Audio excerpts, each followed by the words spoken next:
আমরা আত্মনির্ভর ত্রিপুরা বানানোর চেষ্টায় আছি। আত্মনির্ভর ত্রিপুরা হলে আত্মনির্ভর ভারত হবে। তো সেই দিশায় সমস্ত ভারতবর্ষ এখন এটা Shri K S Setty IFS principal secretary forest and PCCF and HoFF Tripura, doctor Abhinash and Kanfade IFS সিইউএন পিডি ত্রিপুরা জাইকা প্রজেক্ট, এবং Shri Gavekar Mayur Ratilal DM and collector Gomati ডিস্ট্রিক্টের, NK Chanchal DFO Gomati district, Asim Kumar Tripura chairman BSC করব, এবং Shri Bhaskar Bhattacharya chairman Jatanbari BC, doctor K Shashi Kumar special secretary and social activist, আমাদের সমাজসেবী সবার পরিচিত অভিষেক দেবরায়, আমার সামনে মিডিয়া বন্ধুরা আছেন এবং বিভিন্ন এই দপ্তরের সাথে জড়িত এবং আমাদের ত্রিপুরা সরকারের বিভিন্ন আধিকারিক এবং কর্মচারী বৃন্দ, এবং বিশেষ করে এখানে যারা মা বোনেরা উপস্থিত আছেন, বেনিফিশিয়ারি যারা আজকে দেওয়া হবে বা অন্যান্য যারা বেনিফিশিয়ারি পেয়েছেন, তাদের সবাইকে এখানে উপস্থিত সমস্ত সুধী নাগরিক বৃন্দকে আমি হার্দিক অভিনন্দন জানাচ্ছি। অত্যন্ত ভালো লাগছে এখানে যতনবাড়িতে এসে, এবং আমরা এতদিন ধরে প্রায় আমরা জানি ত্রিপুরা 73% উপরে বনজ সম্পদ। তো এই জায়গায় দাঁড়িয়ে যেভাবে আমরা এতদিন জানতাম যে ফরেস্ট ডিপার্টমেন্টের কাজই হচ্ছে গাছকে সুরক্ষিত রাখা, বনজ সম্পদকে সুরক্ষিত রাখা এবং আমাদের যে জীবজন্তু বা এনিম্যাল আছে তাদেরকে সুরক্ষিত রাখা, এই ধরনের কাজ বা গাছ লাগানো, এইসবই আমরা শুনে এসেছি। কিন্তু আমি শুনতাম, কিন্তু আজকে এখানে এসে আমি দেখলাম যে এর বাইরে গিয়েও যেভাবে জায়গা প্রজেক্টের কে সাথে নিয়ে আমাদের ফরেস্ট ডিপার্টমেন্ট যেভাবে কাজ করছে, ফিলান্থ্রপিক আমি ওয়ার্ক তো আছেই, ব্লাড ডোনেশন থেকে আরম্ভ করে আমি যা শুনলাম, তো সবই ওনারা করেন। কিন্তু এইভাবে আত্মনির্ভর বানানোর যে চেষ্টা এখানে ওনারা করছেন, এতগুলো লোন দিচ্ছেন, প্রতিনিয়ত ওনারা দিচ্ছেন, এখানে সবার মুখে হাসি ফোটানোর যে চেষ্টা, প্রধানমন্ত্রী নরেন্দ্র মোদীজি সবসময় যে কথাটা বলেন যে আত্মনির্ভর ত্রিপুরা, আত্মনির্ভর ভারত করতে হবে,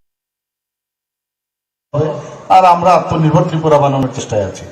আত্মনির্ভর ত্রিপুরা হলে আত্মনির্ভর ভারত হবে। তো সেই দিশায় সমস্ত ভারতবর্ষ এখন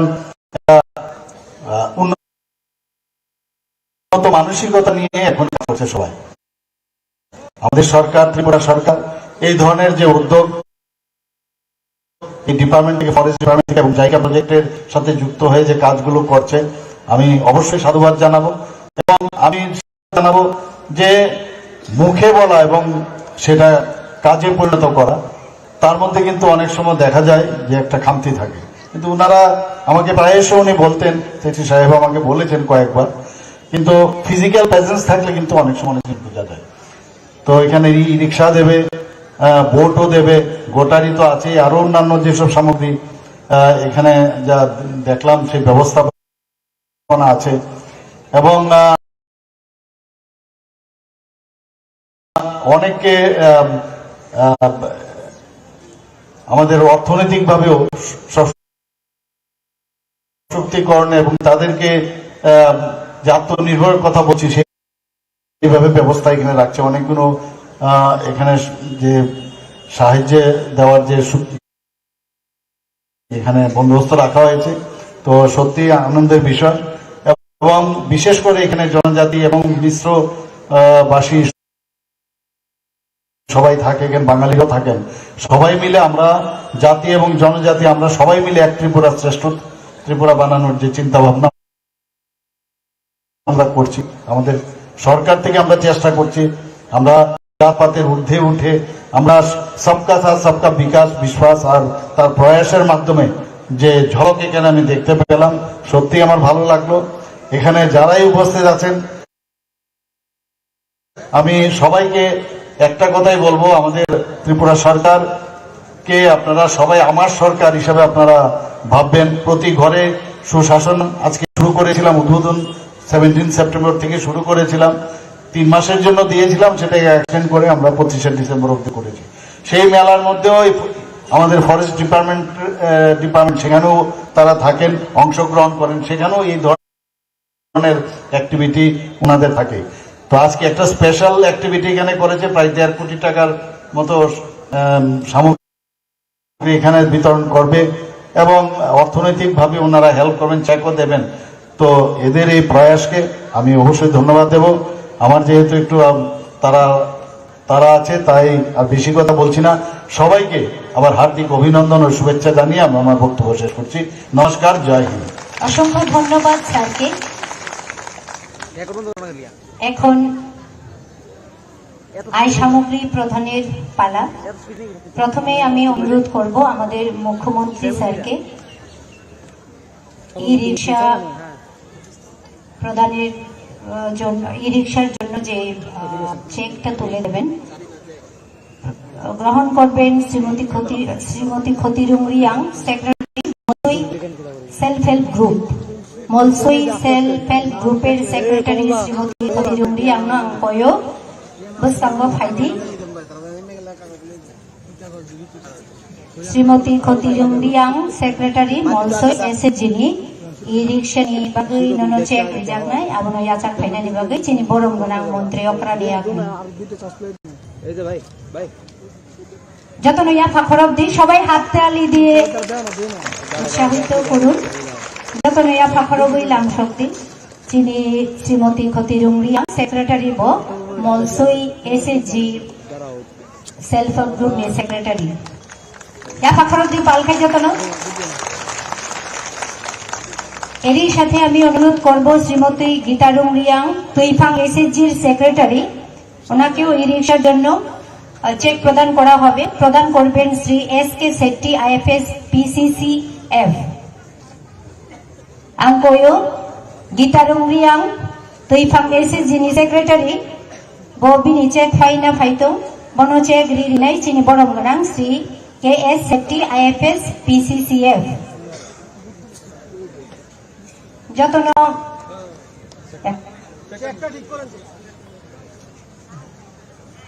যতন ইয়াফা খরবই লামসক দিবন ব ই রিক্সা নিবগি কেসে চেক মানখা বেলাই বেলাই no হামবাই tabuk angkoyo yaluk SSG-ni Presiden Srimati Maloti Tripura bono room ni bagai tourism ni room ni bagai check yafarnai honorable MLA Shiranjit Das মহোদয় স্যারকে আমি অনুরোধ করছি ইয়ালক SSG প্রেসিডেন্ট শ্রীমতী মালতী ত্রিপুরাকে চেক তুলে দেওয়ার জন্য।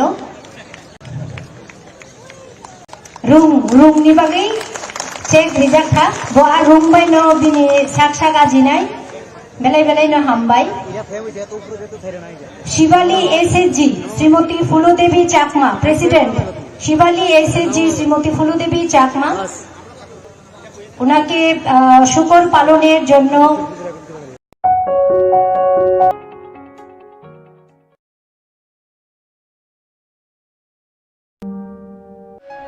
ভারত সরকার রাষ্ট্রীয় বিজ্ঞান সংগ্রহালয় পরিষদ সংস্কৃতি মন্ত্রক এবং রাজ্য সরকারের বিজ্ঞান প্রযুক্তি ও পরিবেশ দপ্তরের যৌথ উদ্যোগে ছাত্রছাত্রীদের অপ্রাতিষ্ঠানিক বিজ্ঞান শিক্ষায় উৎসাহ দিতে ও বিজ্ঞান মনস্কতার প্রসারের উদ্দেশ্যে প্রায় 6 কোটি টাকা ব্যয়ে উদয়পুরে একটি বিজ্ঞান কেন্দ্র স্থাপন করা হয়েছে। রাজ্যের মাননীয় রাজ্যপাল শ্রী রমেশ বাইস গত 28 ফেব্রুয়ারি 2021-এ এই বিজ্ঞান কেন্দ্রটির উদ্বোধন করেন। বিজ্ঞান কেন্দ্রটিতে তারামণ্ডল, শিক্ষার্থীদের হাতে কলমে প্রদর্শন এবং পরীক্ষা নিরীক্ষার ব্যবস্থা, 124 আসনযুক্ত প্রেক্ষাগৃহ, বিজ্ঞান উদ্যান ইত্যাদি সুবিধাসমূহ রয়েছে।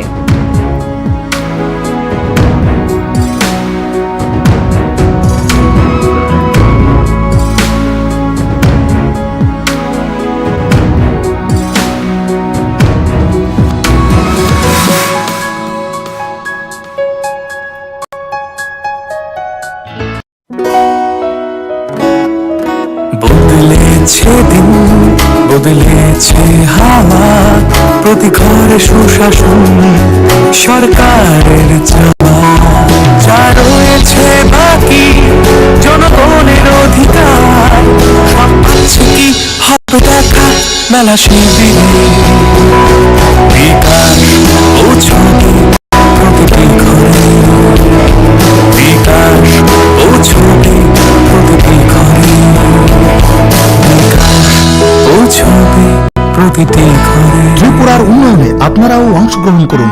আজকেই কল করুন 1905 নম্বরে।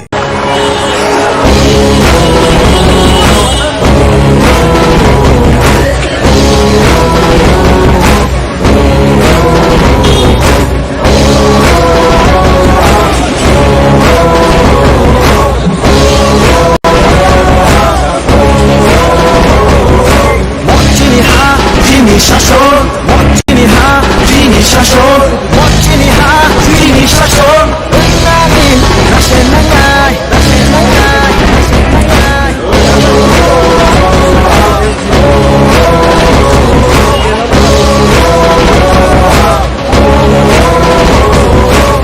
নাকে ধরে নাই লামা নাকে লামা রে নাই চিনি হারো তালে রে নাই যাই তালে নলা নলাই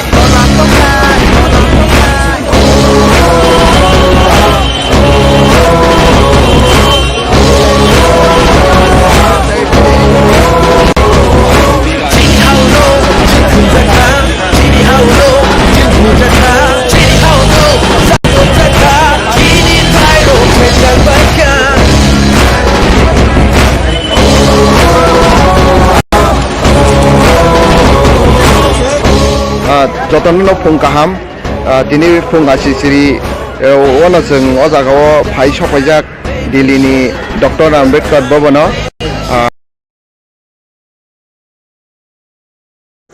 মানুষের যে মানউন্নয়ন এই বিষয়ে আমরা কাজ করতে চাই এবং আমরাও ত্রিপুরা সরকার এবং আমাদের পার্টি সেই বিষয়ে আমরা চলছি। আজকে এখানে উপস্থিত যে আমরা যাদেরকে দেখছি, বিশেষ করে আমার মা ও বোনেদের, তাদেরকে সত্যি ধন্যবাদ দেব যে বিভিন্ন জায়গায় আমরা যখনই যাই সমস্ত জায়গায় আমাদের মা বোনেরা আমাদের ভারতীয় জনতা পার্টির উপরে প্রচন্ড ওনাদের আত্মবিশ্বাস বেড়েছে এবং আমাদের পার্টির প্রতি ওনারা শ্রদ্ধার সাথে পার্টিতে আসছেন, পার্টির পতাকা তুলে ধরে আসছেন। পার্টির যে চিন্তাধারা পণ্ডিত দীনদয়ালজি যে চিন্তাধারা আমাদের যে ফিলোসফি সেটা আছেন, আমাদের ডক্টর শ্যামাপ্রসাদ মুখার্জির যে চিন্তাধারা এবং বর্তমানে আমাদের যে যশস্বী প্রধানমন্ত্রী নরেন্দ্র মোদীজির যে চিন্তাধারা, অমিত শাহ ভাইয়ের যে চিন্তাধারা এবং আমাদের ভারতীয় জনতা পার্টির সর্বভারতীয় সভাপতি জেপি নাড্ডাজি যেভাবে মানুষের জন্য কাজ করছেন সেটাকে খুব ভালোভাবে মানুষ অ্যাকসেপ্ট করছে, যে কারণে সব জায়গায় এই মা বোন থেকে শুরু করে সবাই সব জায়গায় আসছে। আমি অতীতে মুখ্যমন্ত্রী হওয়ার পরে আমি প্রথম এখানে এলাম। এখানে প্রথমে এসে আজকে যে সিএসসির যে হসপিটালটা আছে সেটার উদ্বোধন করলাম নতুন বিল্ডিং এর। আমি হসপিটাল থেকে আমি সত্যি যে আজকে সারা ত্রিপুরার মধ্যে যেভাবে স্বাস্থ্য পরিষেবা বাড়ছে, আমাদের সরকার যে চিন্তা ভাবনা করছে সমস্ত পিএসসি তে ওয়েলনেস সেন্টারে আমরা রূপান্তরিত করছি, স্বাস্থ্য স্বাস্থ্য কল্পনা সেটাকে আমরা শুরু করছি। তো এখানে আমি আজকে এমপিতে যে সিএসসিটা বিল্ডিং আমি ওপেন করলাম, আমি আশা করি সেটাকে আপনারা সুন্দরভাবে রাখার চেষ্টা করেন, কারণ আমরা হাসপাতাল বা যে কোনো ইনস্টিটিউশন, গভর্নমেন্টের যে কোনো ইনস্টিটিউশন হোক, সেটা আপনাদের মনে করতে হবে মন্দিরের মতো ব্যবহার করতে হবে। সরকার চেষ্টা করবে আপনাদের জন্য কিছু করার, কারণ আপনারা সরকার তৈরি করেন, আপনারা জনপ্রতিনিধি তৈরি করেন সংখ্যাধিক্যের কারণে সরকার গঠন করি, কিন্তু আমরা সরকারে বসেছি এর অর্থ না যে আমরা কোন গ্রহের থেকে আমরা এখানে চলে এসেছি। আপনাদেরই প্রতিনিধি, আপনাদের যে মৌলিক যে চাহিদাগুলো সেগুলো পূরণ করা বসে আছি এবং আমরা মানুষের যে কাজগুলো অসম্পূর্ণ থাকবে, যেগুলো অসম্পূর্ণ আছে সেগুলোকে আমরা চাই যে 100% সেচুরেশন পয়েন্টে প্রতিটা মানুষের যে অন্তিম ব্যক্তি তার কাছে পৌঁছানো। আপনারা এর মধ্যে দেখেছেন আমরা 17 সেপ্টেম্বর আমরা প্রতি ঘরে সুশাসনের একটা কাজ অভিযান আমরা শুরু করেছি। 17 সেপ্টেম্বর আমাদের দেশের প্রধানমন্ত্রী নরেন্দ্র মোদীজির জন্মদিন। সেই জন্মদিনকে শুরু সামনে রেখে আমরা এই 17 সেপ্টেম্বর আমরা 3 মাসের জন্য প্রতি ঘরে সুশাসনের ব্যবস্থা করেছি। অর্থাৎ প্রতি ঘরে সুশাসন কি, যে কেন্দ্রের যে বেনিফিশিয়ারি স্কিম বা যোজনা এবং আমাদের ত্রিপুরা সরকারের যে বেনিফিশিয়ারি স্কিম মানুষের জন্য আমরা করেছি, প্রতিটা ঘরে ঘরে পৌঁছানোর যে কাজ আমরা হাতে নিয়েছি। আজকে সেটা দেখা যাচ্ছে কোনো জায়গায় আমাদের যারা অনেক জনগণ আছে তাদের অজ্ঞানতার কারণে সেই সুযোগগুলো নিতে পারছে না।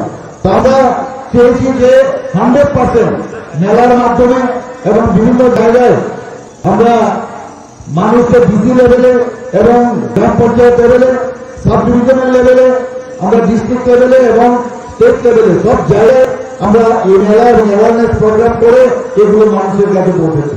বিভিন্ন জায়গায় আমরা ভেবেছিলাম প্রথমে 3 মাস এই অ্যাওয়ারনেস প্রোগ্রাম আমরা করবো, এই মেলার মাধ্যমে সুবিধাগুলো দেবো, কিন্তু 3 মাসের মধ্যে আমাদের দুর্গা পূজা ছিল, কালী পূজা ছিল, তো এবং দুর্যোগপূর্ণ আবহাওয়ার জন্য আমাদের কাজের যে দিশা আমরা নিয়েছিলাম, যে টাইম নিয়েছিলাম সেটাকে বাড়াতে হয়েছে।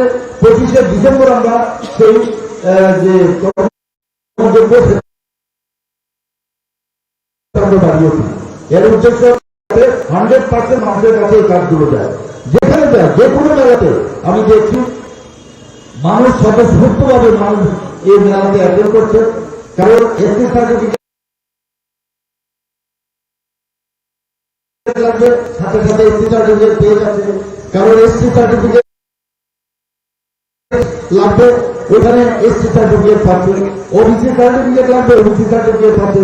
মেরিট সার্টিফিকেট লাগবে, মেরিট সার্টিফিকেট পেয়ে যাচ্ছে। বিভিন্ন সুযোগ সুবিধা বিভিন্ন ডিপার্টমেন্ট গভর্নমেন্টের, যেটা আমরা বলছি যে মানুষের ঘরে আমাদের এই সরকার আপনাদের পৌঁছে গেছে এবং সেই বিষয়ে কাজ করছি। আমরা বিভিন্ন মেলার মাধ্যমে আমাদের যারা এসএনজি গ্রুপের যারা মা বোনেরা আছেন, আমরা ঋণের মাধ্যমে আমরা যে আত্মনির্ভর ত্রিপুরা, আত্মনির্ভর ভারতের যে স্বপ্ন আমরা প্রধানমন্ত্রী দেখছেন, আমরা দেখছি সেই বিষয়ে আমরা মানুষকে স্বনির্ভর করার জন্য বিভিন্ন জায়গায়। কালকে আমি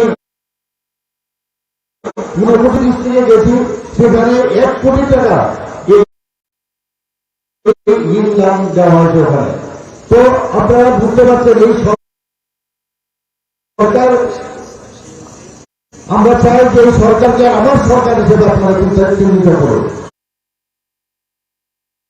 আমরা দেখেছি বহু ধরনের রাজনীতি দল ত্রিপুরাতে এসেছে, কিন্তু আমরা কি দেখলাম, কংগ্রেস যে যারা শাসন করেছিল বিগত বছরে শাসন করেছে কংগ্রেসের দল, কিন্তু উশৃঙ্খলতার নামে আমরা দেখেছি সমস্ত জায়গায় এরা উশৃঙ্খলতার নামে ওদের নিজেদেরই ডিসিপ্লিন নেই। তো সেই জায়গার মধ্যে মানুষের জন্য ওরা কি করবে? তো এই সরকারকে পরখ করে আমাদের জনতারা দেখে নিয়েছেন, জনতা জনার্দন ওনারা বুঝে গেছেন। তারপর ল্যাটারাল এন্ট্রি নিয়ে যে সরকার সন্ত্রাসের সরকার, সে হচ্ছে আমাদের মার্কসবাদী কমিউনিস্ট পার্টির সরকার। 35 বছর ওরা রাজত্ব করেছে, কিন্তু সমস্ত জায়গায় খুন সন্ত্রাস আমরা দেখেছি। মানুষের জন্য ওরা কাজ করেনি, হাঁটিয়ে হাঁটিয়ে খালি প্রশাসন ইত্যাদি এরা করতো, বিভিন্ন মিছিল মিটিং, এটাই হচ্ছে ওদের মেন কাজ। 14 বছর 15 বছর হাঁটিয়ে হাঁটিয়ে যাও ওদের চাকরি দিয়েছে, সেই চাকরিগুলো হাইকোর্টের কারণে বাতিল হয়ে যায়। আর আমাদের সরকার স্বচ্ছ সরকার, যশস্বী প্রধানমন্ত্রী নরেন্দ্র মোদীর যে সরকার, স্বচ্ছ সরকার, এবং সেই বিষয়ে ভারতীয় জনতা পার্টির সমস্ত যেসব জায়গায় সরকার আছে সেই সরকার স্বচ্ছতাকে কাজ করে। কিছুদিন আপনারা দেখেছেন আগে টেটের মাধ্যমে আমরা চাকরি ঘোষণা করেছি, কাজ করেছেন সবাইকে আমরা চাকরি দিচ্ছি। কোথাও কেউ বলতে পারবে না কোনো অস্বচ্ছতার কোনো স্থান ছিল।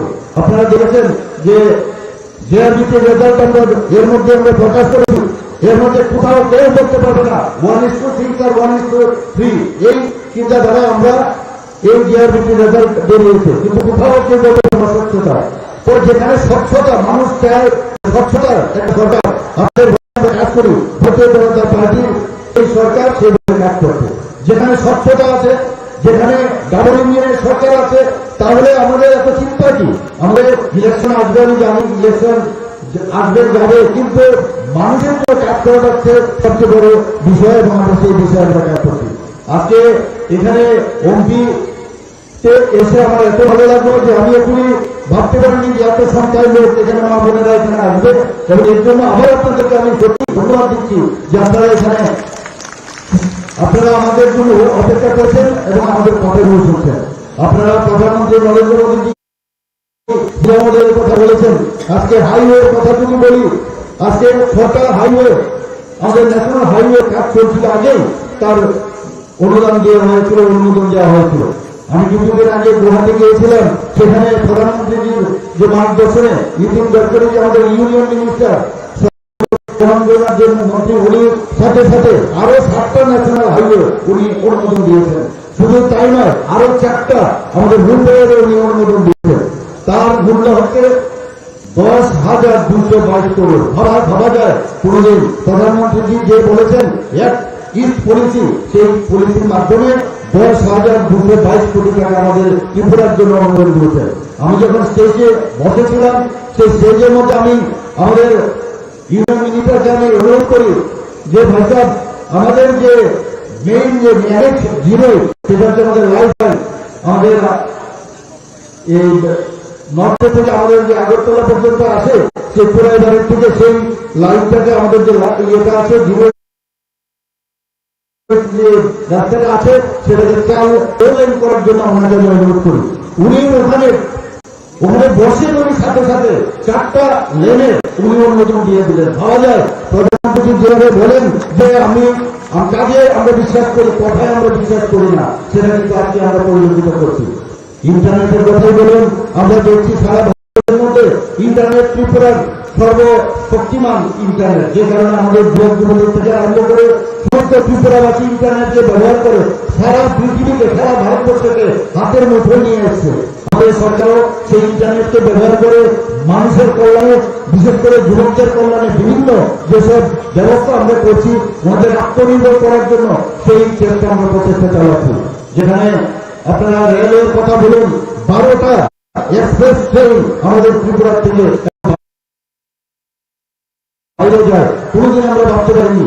আগের সরকারের আমরা দেখেছি গুটি গুটি পায়ে একটা মিটার গেজের সেই ধর্মগর একটা স্টেশন আমরা দেখেছি, আর জিন্দাবাদ জিন্দাবাদ আমরা শুনেছি, বহু শুনেছি, কিন্তু জিন্দাবাদ করার, মোদীজির কাছে জিন্দাবাদ করতে হয়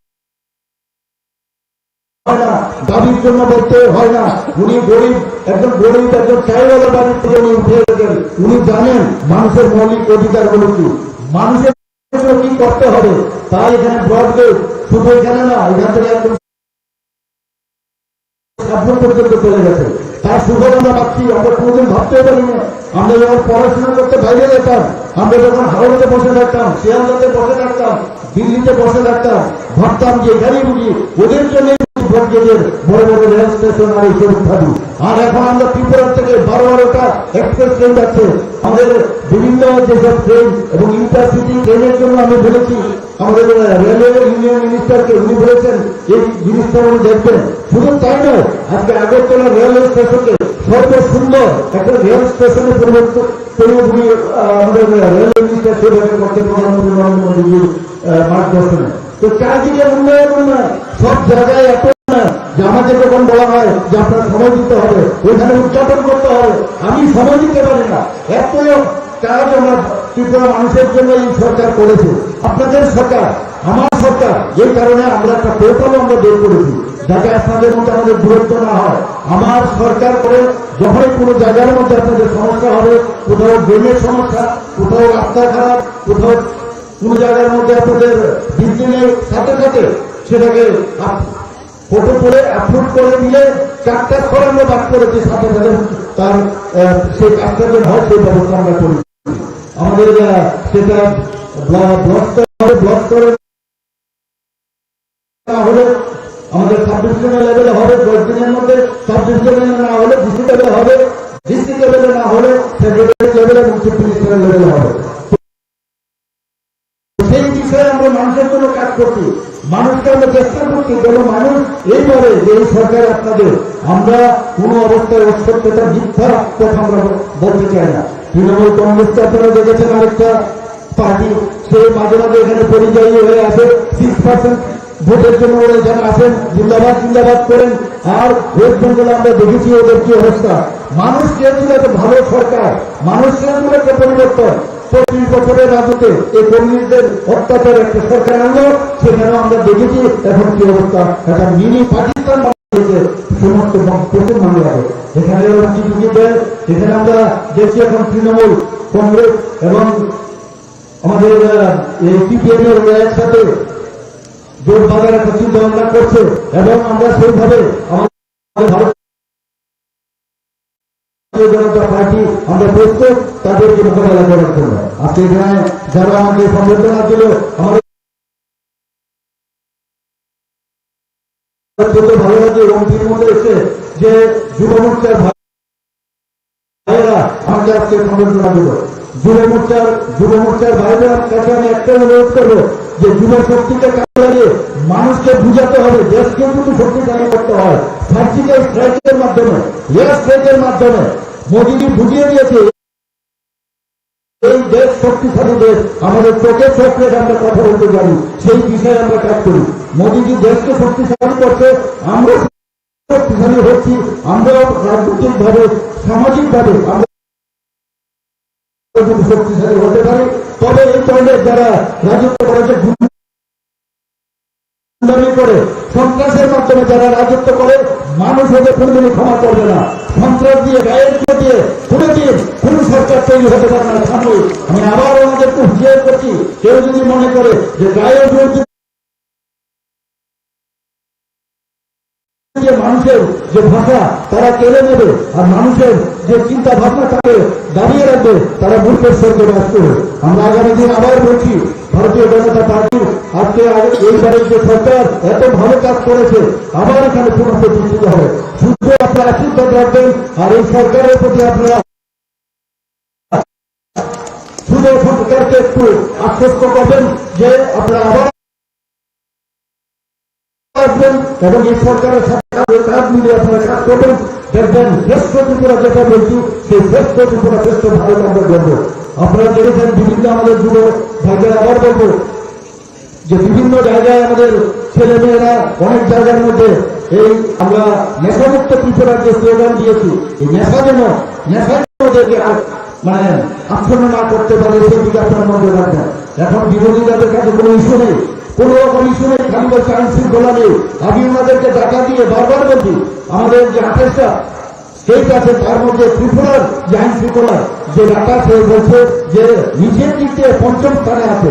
আমরা বারবার বলছি নর্থ ইস্টের মধ্যে যে গাঁজা থেকে আরম্ভ করে অন্যান্য যেসব নেশা সামগ্রী যেটা মাইনামার হয়ে আসাম হয়ে ত্রিপুরা প্রবেশ করে বাংলাদেশ যায়, আর বাংলাদেশ থেকে এতদিনের এত গাঁজা উৎপাদিত হয় ত্রিপুরাতে আমাদের জানা ছিল না।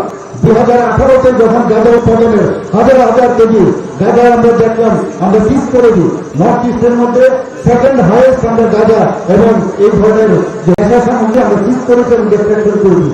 তো আইন শৃঙ্খলার থেকে আমরা এসআইটি এর মধ্যে বানিয়েছি। আমরা চাই যে এই সরকার তার যে পুলিশ ডিপার্টমেন্ট সে কোন রকম সরকার তারা পরিচালিত না। আমি আবার নানা রকম প্ররোচনা আছে বিভিন্ন পার্টির থেকে, ওরা একসাথে মিলে এই প্ররোচনায় যেন আমরা তাদের পাড়া না দিই। সবাই আমরা একটা সুস্থ পরিবেশ এবং সম্প্রীতি রেখে এবং বিশেষ করে জাতি জনজাতির যে ঐক্য সেটা আমরা সুদৃঢ় করে আগামী দিন এই শ্রেষ্ঠ ত্রিপুরা বানাবো এই আশা রেখে আমি আমার বক্তব্য শেষ করছি। নমস্কার, জয় হিন্দ, বন্দে মাতরম, ভারত মাতা কি জয়। ধন্যবাদ ত্রিপুরা রাজ্যের জনপ্রিয় মুখ্যমন্ত্রী প্রফেসর ডক্টর মানিক সাহাজিকে আমাদের সামনে মূল্যবান বক্তব্য রাখার জন্য।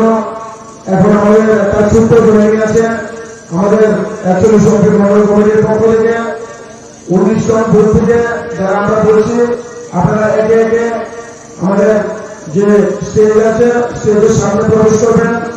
19 বুথ ডক্টর সিং বুথ থেকে আইপিএমপি থেকে গেলে মোট 6 পরিবার 12 ভোটার মডারি রিয়াং 2 ফুটার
बिना घरे আর থাকবে না তো কেউ, বিনা ঘরে আর থাকবে না তো কেউ, চারিদিকে বইছে এবার উন্নয়নের ঢেউ।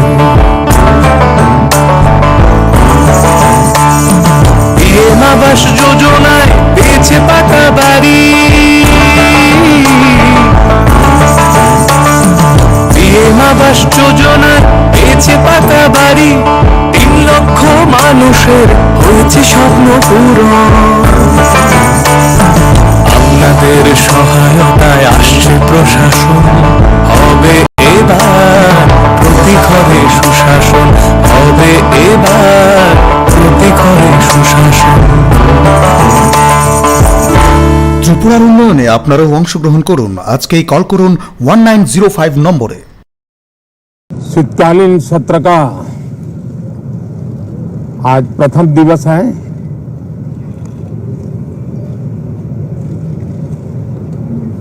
ये सत्र महत्वपूर्ण इसलिए है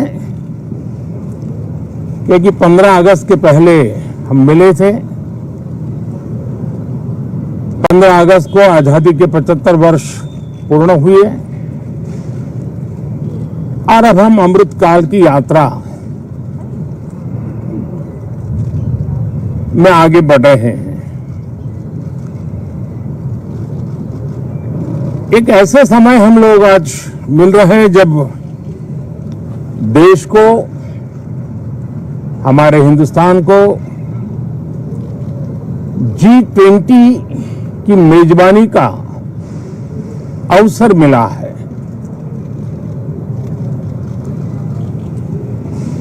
विश्व समुदाय में प्रकार से भारत का स्थान बना है, जिस प्रकार से भारत से अपेक्षाएं बढ़ी हैं,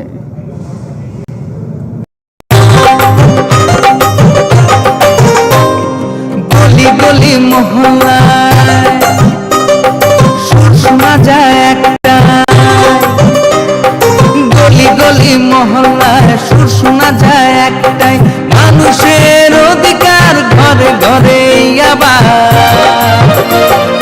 আসছে সুখের দিন, হচ্ছে বিকাশ মিটিং, প্রতি ব্লকে পঞ্চায়েত গ্রাম পাহাড়ের উন্নয়ন, হবে প্রতি ঘরে সুশাসন, হবে প্রতি ঘরে সুশাসন।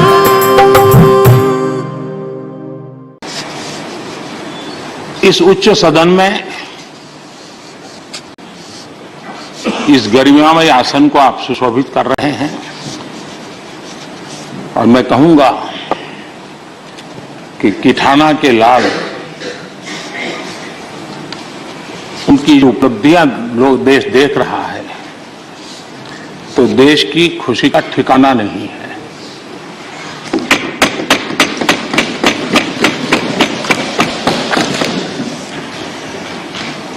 आदरणीय सभापति जी, ये सुखद अवसर है कि आज आर्म फोर्सेस फ्लैग डे भी है।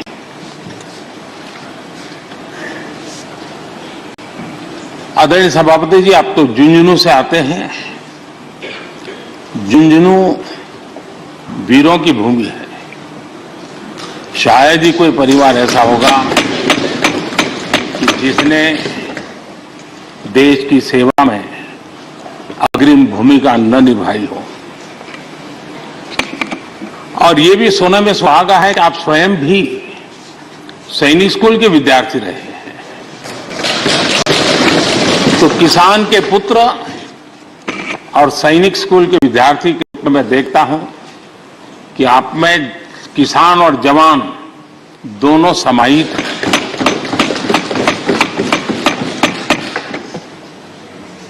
मैं आपकी अध्यक्षता में इस सदन से सभी देशवासियों को आर्म फोर्सेस फ्लैग डे की भी शुभकामनाएं देता हूं।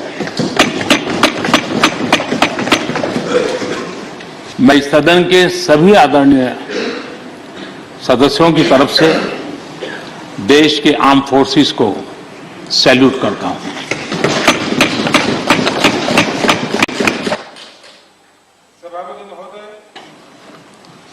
आज संसद का ये उच्च सदन एक ऐसे समय में आपका स्वागत कर रहा है जब देश दो महत्वपूर्ण अवसरों का साक्षी बना है। अभी कुछ ही दिन पहले दुनिया ने भारत को G20 समूह की मेजबानी का दायित्व, साथ ही ये समय अमृतकाल के आरंभ का समय है। यह अमृतकाल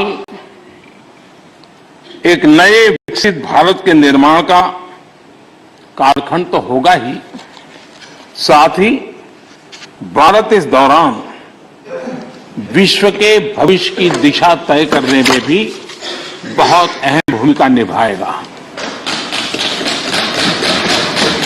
आदरणीय सभापति जी, भारत की इस यात्रा में हमारा लोकतंत्र,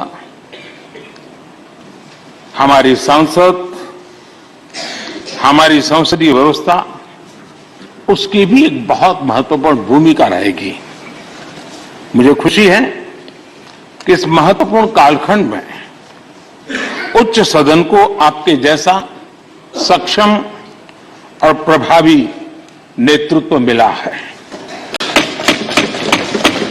आपके मार्गदर्शन में हमारे सभी सदस्यगण अपने कर्तव्यों का प्रभावी पालन करेंगे।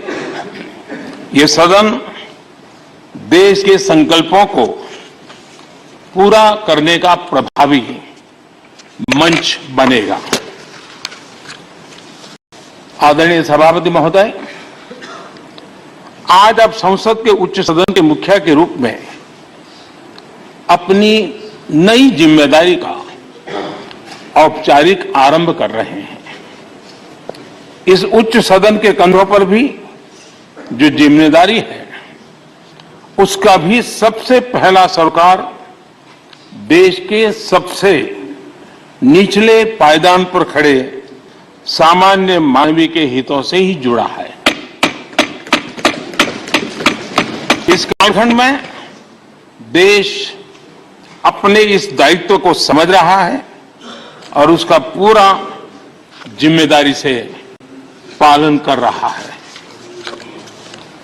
आज पहली बार महामहिम राष्ट्रपति श्रीमती द्रौपदी मुर्मू के रूप में देश की गौरवशाली आदिवासी विरासत हमारा मार्गदर्शन कर रही है।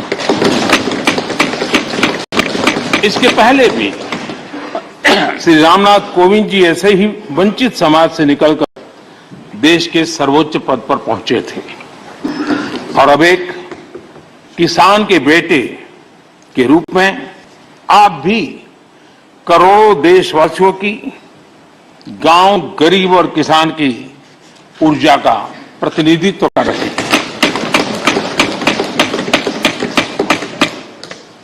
आदरणीय सभापति जी, आपका जीवन इस बात का प्रमाण है कि सिद्धि सिर्फ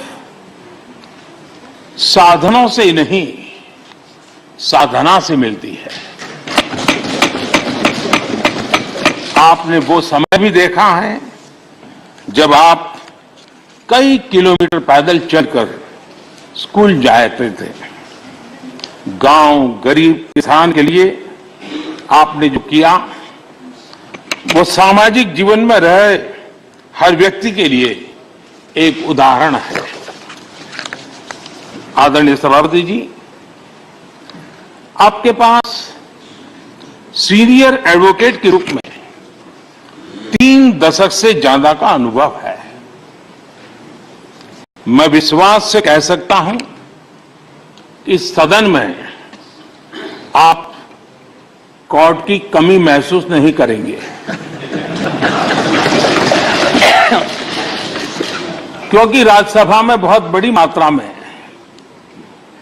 वो लोग ज्यादा हैं जो आपको सुप्रीम कोर्ट में मिला करते थे और इसलिए वो मूड और मिजाज भी आपको यहां पर जरूर अदालत की याद दिलाता रहेगा।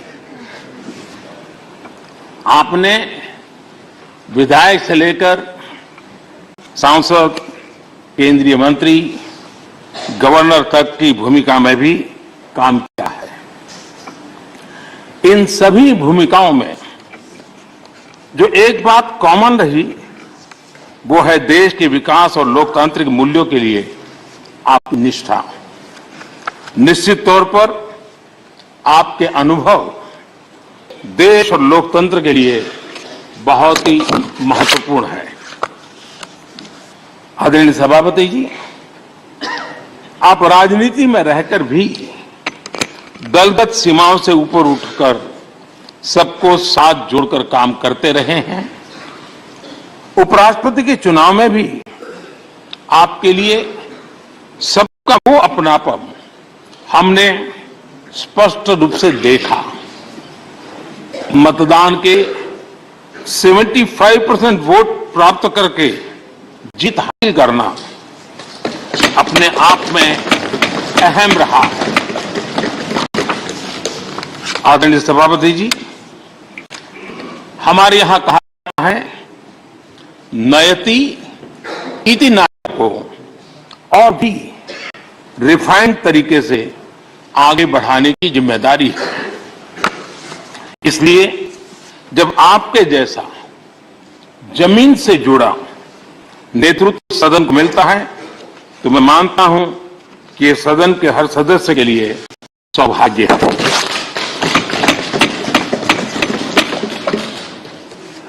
आदरणीय सभापति जी, राज्यसभा देश की महान लोकतांत्रिक विरासत की एक संवाहक भी रही है और उसकी शक्ति भी रही है।